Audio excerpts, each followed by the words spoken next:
အားလုံးပဲမင်္ဂလာပါဒီနေ့ဗီဒီယိုကတော့ဂျပန် TikTok ကောင်ဖွင့်မှုဖွင့်နည်းကိုအသေးစိတ် sharing လုပ်ပေးပါမယ်အရင်တစ်ခေါက်ကကျွန်တော် iPhone 3ပြီးလုပ်ပေးထားပါတယ်ဒီကောင်မှာတော့ Android phone လေးနဲ့ကျွန်တော်ဆောင်ရွက်ပေးပါမယ် Trade 2ပြောမလို့တော့ဝဲနဲ့အကောင့်လေးဖွင့်လိုက်ရအောင်အကောင့်ဖွင့်ငင်မှာကျွန်တော်ရဲ့ခေါင်းလောင်းပုံလေးရဲ့ subscribe ကလေးရဲ့နှိပ်ခဲ့ပါအောင်ဂျပန် TikTok ကောင်မဖွင့်ငင်မှာကျွန်တော်တို့ဖုန်းဆင့်ကတ်တွေနှုတ်ထားကြမယ်ပြီးသွားရင်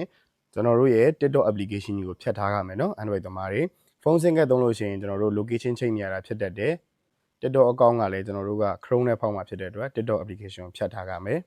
ပြီးတော့ရင်ကျွန်တော်တို့အမေအများဆုံး VPN ပေါ့နော် VPN ကကျွန်တော်ဒီမှာပြထားတဲ့ .vpn ဆိုတဲ့ဟာလေးကိုကျွန်တော်တို့သုံးမယ်နော်ဒီကောင်လေးကအလွယ်တကူ Play Store ကနေ download လုပ်ရတယ်ပြီးရင်ကျွန်တော်တို့သုံးမဲ့ browser ကိုကျွန်တော်တို့တန်ရှင်းလုပ်ပေးပေါ့နော်ကျွန်တော်ကတော့ Chrome ကိုသုံးထားတယ် Chrome ကိုကျွန်တော်တို့ဖိနှိပ်လိုက်မယ်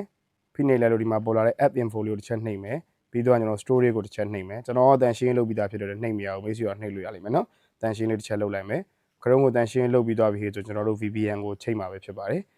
.vpn ချိန်မှာဆိုရင် auto connect ကိုနှိပ်လိုက်ရင်ကျွန်တော်ချိတ်ချင်တဲ့နိုင်ငံနဲ့ချိတ်သွားမယ်ပေါ့နော်အဲဒါကြောင့်မို့ကျွန်တော်ပြထားအမြောင်းလေး၃ချောင်းနှိပ်လိုက်ဒီမှာဂျပန်အလံလေးတွေပေါ်လာရင်ကိုကြိုက်နေတဲ့အနေနဲ့ချိတ်ဆက်လို့ရပါတယ်နော်ဒါမျိုး disconnect ဆိုပြီးပေါ်လာတဲ့အောက်က map တွေ KV တွေသွားပြီဆိုရင်ကျွန်တော်တို့ရဲ့ VPN ချိတ်ပြီးသားဖြစ်ပါတယ်နော် VPN ချိတ်ပြီးသွားပြီဆိုရင်ကျွန်တော် VPN တွေကနေထွက်လိုက်မယ်ပြီးရင်ကျွန်တော်တို့ Chrome ထဲကိုပြန်ဝင်မယ်နော် Chrome က data တွေတန်ရှင်းလုပ်ထားတာဆိုတော့အသစ်ဖြစ်သွားပြီ application အသစ်လိုမျိုးကျွန်တော်တို့ဒါအလောင်းတွေပေးထားမယ်ပြီးသွားပြီဆိုကျွန်တော်တို့ without an account ကိုနှိပ်လိုက်မယ်ပေါ့နော်ဒီနေရာမှာတတိထားမှာကျွန်တော်တို့ Gmail ကအရင် TikTok ကောင်ဖွင့်ထားရဆိုလုံးဝမရဘူးเนาะ search bar မှာကျွန်တော်တို့ TikTok ဆိုတာလေးရိုက်ရှာလိုက်မယ်ဒါဆိုရင်ကျွန်တော်ဂျပန်စာရင်းနဲ့ဒါဂျပန် TikTok တွေကိုဝင်သွားပြီပေါ့เนาะဂျပန် VPN သုံးထားလို့ပေါ့ဒါဆိုကျွန်တော်တို့ရဲ့ VPN လေး confirm ဖြစ်တယ်အမှဒုတိယနေရာဟာလေး TikTok.com ဆိုတာလေးနှိပ်လိုက်မယ်ပြီးသွားရင်ကျွန်တော်တို့ဒီမှာအမှားချစ်ကိုနှိပ်လိုက်တယ်ဂျပန်စာဖြစ်နေတော့ကျွန်တော်တစ်ချက်အင်္ဂလိပ်စာပြန်ပြောင်းမယ်ပေါ့เนาะအပြောက်လေး၃ပြောက်ကျွန်တော်နှိပ်တယ်ပြီးသွားရင် translate လုပ်လိုက်တယ်ပေါ့နော် translate to English ပေါ့ဒါဆိုလို့ရှိရင်ခဏဆောင်းလိုက်ကျွန်တော်ပေါ်လာပြီဒီမှာ login ဆိုရင်ကျွန်တော်တို့ရဲ့ account အဟောင်းတွေဝင်သွားမယ်နော်ကျွန်တော်တို့အောက်ကဒီမှာပြထားတဲ့ registration လေးကိုတစ်ချက်နှိပ်လိုက်မယ်ဒါဆိုရင်ကျွန်တော်တို့ရဲ့ Google နဲ့ချိန်မယ်ပေါ့နော် continue with Google ဆိုတာလေးနှိပ်ပါ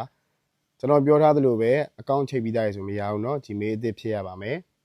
ဒီနေရာမှာ VPN ကဝယ်မသုံးဘူးဆိုရင်တော့နည်းနည်းလေးကြာလိုက်တယ်ပေါ့နော်စိတ်ရှည်တည်ခံပြီးတော့စောင့်ပါပေါ်လာပြီဆိုရင်ကျွန်တော်တို့သုံးမဲ့ Gmail ကိုချိန်ပါပြီးရင် continue ကိုနှိပ်မယ်နေပြီးတော့ဒီနေရာမှာကျွန်တော်တို့မွေးနေ့တက်ကလေးထည့်လို့ရှိရင် session နှစ်အထက် date တွေပဲထည့်ပါเนาะကျွန်တော်တို့ဒါဖောက်ခိုင်းတဲ့အကောင့်လေးဆိုတော့1ရက်1လ2000ဆိုပြီးတော့ပဲမှတ်ရလွယ်အောင်ထည့်လိုက်တယ်ပြီးရင် to the next ကိုနှိပ်မယ်ပြီးတော့ကျွန်တော် puzzle လေးတွေဖြေမယ်ပေါ့เนาะတယောက်နဲ့တယောက်ဒီနေရာမှာကွဲနိုင်တယ်เนาะကျွန်တော်ကတော့9နဲ့တူတာလေးရွေးပေးလိုက်တယ်ဒီအဆင့်ပြီးသွားရင်တော့ထုံးစံဖောက်နေကြအတိုင်းပဲကျွန်တော်တို့နာမည်တွေဖြည့်ရမှာပေါ့เนาะကျွန်တော်တို့သုံးမဲ့နာမည်ကိုကျွန်တော်တို့ရိုက်လိုက်ပေါ့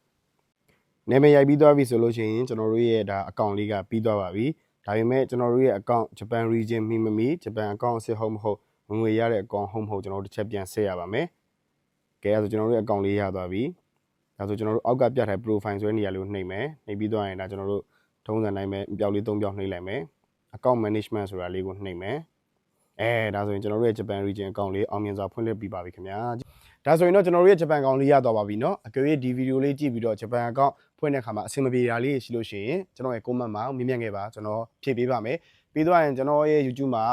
ဒါလာမေးကြလို့ YouTuber ဖြစ်ချင်တဲ့ YouTube လုပ်ချင်တယ်ဘယ်လိုလုပ်ရမလဲဆိုတော့ကျွန်တော်အခုလက်ရှိ YouTube နဲ့ပတ်သက်တာလေးတင်ပေးနေပါတယ် Telegram မှာလည်းကျွန်တော်ဝင် join လို့ရပါတယ် description မှာကျွန်တော်ထည့်ပေးထားပါတယ်ကျွန်တော်ရဲ့ channel မှာ YouTube နဲ့ပတ်သက်ပြီးတော့ပညာဒါနအနေနဲ့လေ့လာနိုင်ပါတယ်အားလုံးပဲကျေးဇူးအများကြီးတင်ပါတယ်မင်္ဂလာရှိသောနေ့အတိုင်းကိုပိုင်ဆိုင်ကြပါစေဗျာ